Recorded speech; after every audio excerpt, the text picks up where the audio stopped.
Hello, today's lecture is on the algae and seaweed. What we're going to be looking at are those particular organisms that are the multicellular primary producers. So unlike the diatoms and dinoflagellates that were doing photosynthesis, those are single-celled organisms. These particular organisms are multicelled. They are still in the domain eukarya. These are eukaryotic organisms. We're going to be staying in this domain from here until the end of the course. The kingdom that these organisms fall under is that kingdom Protista. These are the only organisms that are multi-celled that are in this particular kingdom, and we're specifically looking at a group that we call, as algae, we call the seaweeds. To get a little bit of an idea about these particular multi-celled organisms, we have a general structure of these organisms that's different than some of the other organisms. These particular guys lack true leaves. They don't have stems and they don't have roots. That's very important. That's one of the things that makes them different from a plant. They don't have structures like a leaf, a stem, or a root that have particular functions. The first structure that we'll look at here is something called the thallus. Thallus. This thallus is the whole organism, the complete body, if you will, of that organism. On that thallus are located what we call blades. They look like leaves, but they don't have the particular structures that make them actual leaves. These are leaf-like. The blades, these particular flat structures here, are the main photosynthetic region. So they're leaf-like, they're the main photosynthetic region. On those blades, as a part of them, are structures called the pneumatocysts. Spelled PneumatocYst,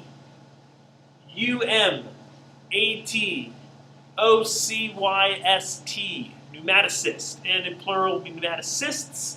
That's these particular structures here. They're like these little round balls as a part of that blade right there. These particular structures are gas-filled bladders.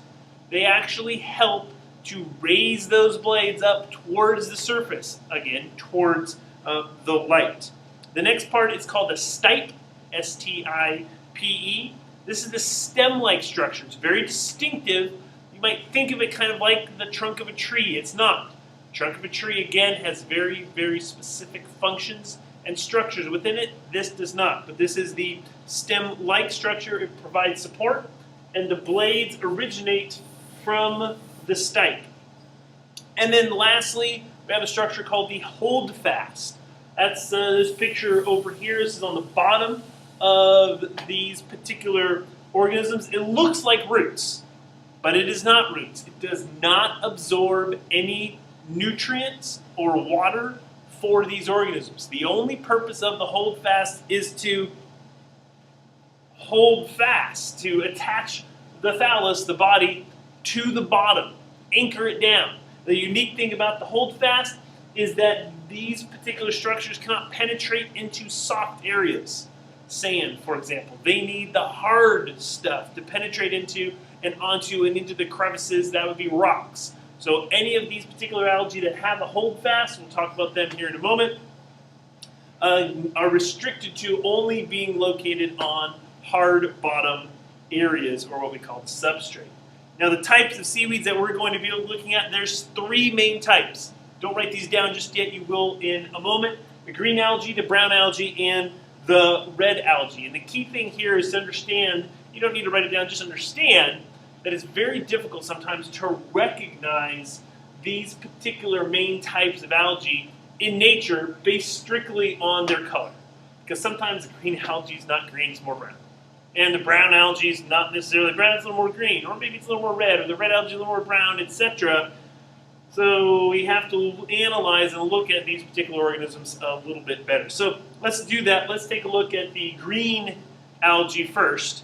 And the green algae, this particular type of algae, does fall into a phylum. Now we haven't talked about phylum yet. This is the first time that we'll talk about phylum. So we have the domains. We have the kingdoms written down. That kingdom is Protista, the domain Eukarya. And the phylum for the green algae is the phylum Chlorophyta. Now this is what I want you to remember, that the Chlorophyta are the green algae. The location where we find the green algae, and you can see a bunch of different examples of these particular organisms. Here's some that are more microscopic, much smaller. Here's some that are kind of feathery-like. Here's some that look a little bit like lettuce. These are found in both freshwater and on land. So these particular types of algae are the algae you would find in Folsom Lake or Lake Tahoe. It's the chlorophyta type. Only about 10%, very small number of the 7,000-ish species of chlorophyta are actually in the marine environment. So these are mostly in the freshwater. The marine environment where we do find them are bays, like San Francisco Bay, and estuaries like the Delta, which is near San Francisco. For the structure, what these look like, and you can kind of see in this one pretty good, and this one here is they're very simple, that thallus. Typically, it's a bright green color, usually, and they could be kind of a little filamentous, a little stringy-like, as you can see in a couple of these particular pictures. Now, one of the unique things is that these particular organisms in that process of photosynthesis do have chlorophyll A and chlorophyll B. Those are proteins, pigments, that are used in that process of photosynthesis to absorb the light. Well, this simple organism has it, as does plants. So we're seeing an evolutionary link here between plants, land-based plants, and the green algae, a water-based organism. The second type here are the brown algae. The phylum for the brown algae is the Heterocontophyta. Big, huge, long word, I know. Kind of cool to say. Heterocontophyta. Hetero, conto is K-O-N-T-O, and then phyta, P-H-Y-T-A. Heterocontophyta. The location, and again, I want you to know that phylum, the location for where we find these brown algae, almost all of them are marine. So these are found in the ocean. The brown algae, the Heterocontophyta, are the dominant primary producers on the rocky coastlines in areas off of California, up through Oregon into Alaska. So what we call the temperate and the polar rocky coasts. It goes for all over the world in those areas where it's not the tropics, it's a little cooler, and then up into the polar areas where it is significantly cooler. The structure for these particular organisms, these are the largest and the most complex of all of the seaweeds. The simplest of them, kind of like this brown mass up here, are relatively fine, kind of leathery looking thallus. That one's actually out of water. That's where we have those lower tides. And others, like this organism here, these guys are very thick, very complicated thallus that is a little bit more unique than these guys up at the top. Some examples, ones that you should be a little bit familiar with, the Sargasso. These particular brown algae are located in the middle of the Atlantic Ocean. Within that North Atlantic gyre, as it's spinning around, there is a whole bunch of the masses, miles and miles and miles and miles in diameter of this particular brown algae called Sargasso. So much so that if you look on a globe, you'll see an area in the North Atlantic, in the middle of that gyre, labeled the Sargasso Sea. And that is labeled so that ships know where this particular area is, and they have to go around it. Because the propellers in the ships will get tangled in this brown algae and this Sargasso, and those ships will be disabled. The second type that you should be familiar with is kelp. These are pictures of some of the kelp right here off of our coastline, Monterey Bay. Tremendous amounts of kelp over there. The giant kelp, genus Macrocystis, you don't need to know that one. I just thought I'd throw that in there, is a really important organism. Actually, it's the largest and most complex of all of these brown algae, these Heterocontophyta. They have a massive holdfast. Some of these holdfasts are meters and meters and meters. We're talking 15 meters in diameter, so a huge holdfast anchoring these particular organisms to the ground. And they're giant because some of these can get up to 100 meters long. That's the length of a football field.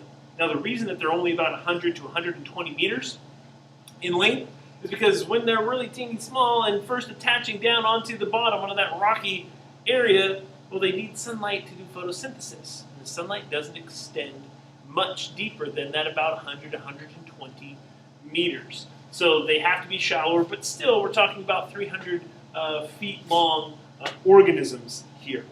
The areas where we have a kelp forest or a dense amount, whole bunches of these particular organisms, is a very productive area. It's a lot of photosynthesis happening for these organisms, a lot of sugars being produced, and therefore a lot of food for other organisms to live in. So a very important organism in our coastal ecosystems. The third and final type is the red algae. The phylum for the red algae here is the Rhodophyta, Rhodophyta, Rhodophyta. So think rhodo and red, that's how I remember which one is which. Where we find the Rhodophyta is they're almost all marine organisms. They're very, very, very, very few. I think there's something like 3 or 4 species that actually might end up being in the freshwater. So for these guys, we find these in the marine areas along the rocky shorelines. Their structure for these particular organisms, compared to the other ones, they're very small in size, relatively simple. They don't typically have long filaments, stringy-looking pieces. They're usually a little bit flatter and wider. A few of them have actually lost all the chlorophyll, which is why we see the red coloring. They're using different pigments, different proteins. Some of those that have lost all the chlorophyll actually have become heterotrophic. That is, they actually will kind of think of it as burrowing part of their thallus into other organisms and use the sugars from those particular organisms, eating others. One example of the red algae is called coralline algae, Coralline,